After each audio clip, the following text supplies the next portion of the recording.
देखिए next question है 137।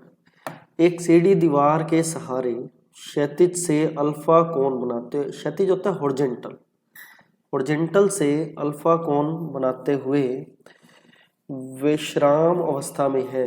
ए ladder rest against A wall with angle alpha two the horizontal, it's foot is pulled away from the wall. सीढ़ी को खींचा गया, distance p तक खींचा गया। ठीक है, एक आइडिया अगर लें तो किस तरीके से डायग्राम वो कह रहे हैं, कुछ इस तरीके से वो बात कर रहे हैं हमारे।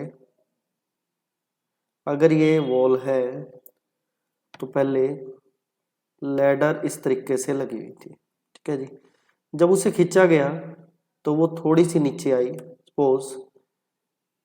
ठीक है जी, तो हो सकता है वो यहाँ तक नीचे आ। ठीक है जी, पहले उसका जो एंगल है वो अल्फा था, बाद में वो ये कह रहे हैं कि उसका एंगल क्या बन गया, बीटा। ठीक है, मैं नेम दे देता हूँ इन लैडर्स को। अगर ये ट्रायंगल है ए बी सी तो लैडर को खींचने के बाद वो क्या बन गई, डी ई। ठीक है जी, डी ई, ये डी ई पॉइंट है। उसके बाद ये कह रहे पी डिस्टेंस तक उसको पुल किया गया, पी डिस्टेंस तक उसको पुल किया गया। ये डिस्टेंस हमें पी गिवन है और ऊपर से जो खींची गई सीढ़ी वो क्यू डिस्टेंस तक खींची गई। ठीक है जी, हमें पी बाय क्यू का रेशियो फाइंड करना है।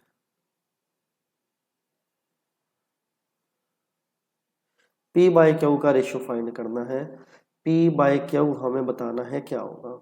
पी और क्यू क्या है, अगर ये क्यू है, ठीक है जी, तो क्यू है हमारे पास ए डी और पी क्या है, ई सी। ठीक है जी, तो E C by A D.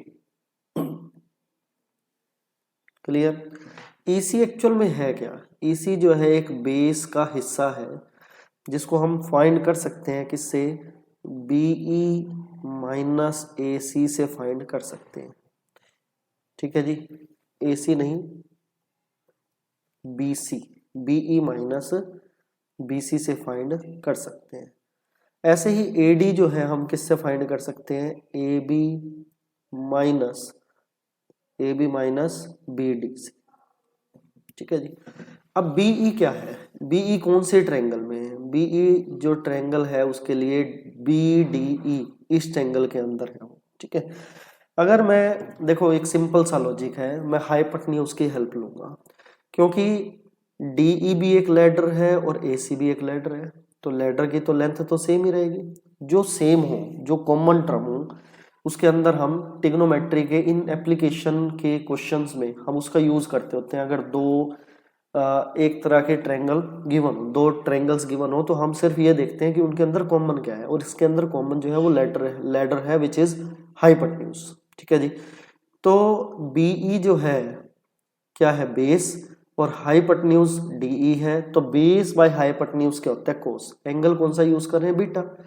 तो बेस बाय हाइपोटेन्यूज का मतलब BE by DE equal to cos beta. तो बीई की वैल्यू क्या आ गई हमारे पास, डीई कोस बीटा। ठीक है जी, सिमिलर वे में जो BC है, BC जो है वो किसका है, ABC ट्रायंगल का हिस्सा है। मैंने आपको बताया AC का यूज किया जाएगा। फिर से सेम तरीके से बेस बाय हाइपोटेन्यूज क्या होता है, कोस। अब क्यू आर अल्फा हो जाएगा, तो ये अब क्यू आर क्या वैल्यू बन जाएगी, AC कोस अल्फा। ध्यान रखें मैंने हाइपोटेन्यूज की हेल्प ली है क्योंकि हाइपोटेन्यूज क्या है, एक लैडर है, और लैडर में लैडर सेम रहेगी, AC और DE की लेंथ क्या रहेगी, सेम रहेगी। ठीक है जी, तो ऑब्वियस सी बात है, इसी तरीके से सिमिलरली वे में AB का यूज करें तो AB क्या है, परपेंडिकुलर, और AC लैडर है तो इसका हमने यूज करना है। परपेंडिकुलर बाय हाइपोटेन्यूज क्या होता है, साइन अल्फा। तो AB by AC equal to sine alpha. सोचें कि AB की वैल्यू क्या हो जाएगी, AC साइन अल्फा। ठीक है जी, सिमिलर वे में, बिल्कुल सिमिलर वे में BD की वैल्यू आप फाइंड कर सकते हैं। BD जो है ट्रायंगल BDE में क्या हो जाएगा, DE साइन बीटा। ठीक है, जैसा कि आपको बताया गया क्या कि DE और AC क्या है, लेटर है जो कि सेम है। इसका मतलब DE जो है AC के बराबर है, ये AC ये भी AC, ऐसे ये भी AC होगा तो AC आ जाएगा कॉमन, वैल्यू हो जाएगी कैंसिल। वैल्यू क्या रहेगी, cos beta minus cos alpha divided by sine alpha minus sign beta. CD formulas अगर आपने पढ़े होंगे तो cos beta minus cos alpha cos C minus cos D 2 sign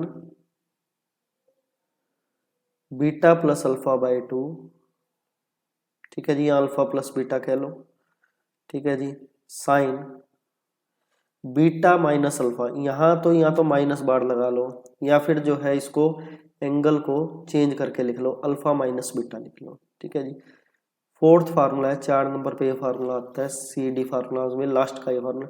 ऐसे sine C minus sine D की form क्या हो जाएगी, 2 cos C plus D by 2 divided by sine C minus D by 2। तो वैल्यू ये हो जाएगी कैंसल, ये 2 से 2 कैंसल हो गया। Sine by cos alpha plus beta by 2 क्या हो जाएगा, tan alpha plus beta by 2 हो जाएगा, ठीक है जी। तो ऑप्शन चेक करें कौन सा करेक्ट है, तो ऑप्शन नंबर सेकंड जो हमारा करेक्ट आंसर बन जाएगा।